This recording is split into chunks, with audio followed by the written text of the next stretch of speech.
দীর্ঘ ২০ বছর ধরে শিকলবন্দি হয়ে জীবন কাটাচ্ছে হরিশ্চন্দ্রপুর ২ নম্বর ব্লকের মালিয়র তিওরপাড়া এলাকার মানসিক ভারসাম্যহীন যুবক শফিকুল আলম। পরিবারের চরম আর্থিক অনটন, অর্থাভাবে যুবকের চিকিৎসা করাতে পারছেন না বয়স্ক বাবা। কার্যত বাধ্য হয়ে শিকল দিয়ে বাঁধতে হয়েছে যুবককে। এই কথা জানতে পেরে বুধবার যুবকের বাড়িতে ছুটে যায় রাজ্যের যুব কংগ্রেসের সাধারণ সম্পাদক জিয়াউর রহমান চৌধুরী। চিকিৎসার জন্য পরিবারের হাতে কিছু আর্থিক সাহায্য তুলে দেন।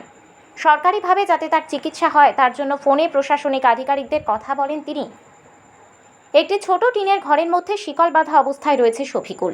ঘরের দরজায় বসে অপলক নয়নে তাকিয়ে থাকে পথ চলতি মানুষের দিকে। বন্দি দশার কতদিন, আরও কত বছর তাকে এইভাবে থাকতে হবে, কোনো উত্তর নেই পরিবারের লোকের কাছে। স্থানীয় সূত্রে জানা গিয়েছে, বাবা বুলমাজন বাড়িতে একটা ছোট পানের দোকান চালায়।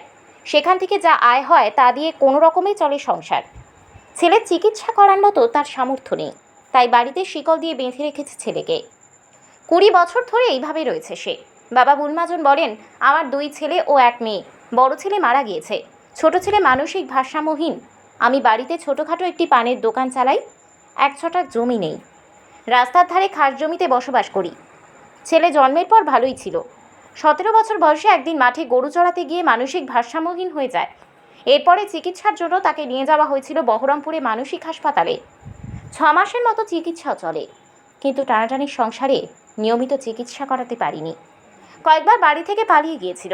পরে অনেক খোঁজাখুঁজি করে বিহার থেকে তাকে খুঁজে নিয়ে আসি। তারপর থেকেই শিকলে বেঁধে রেখেছি।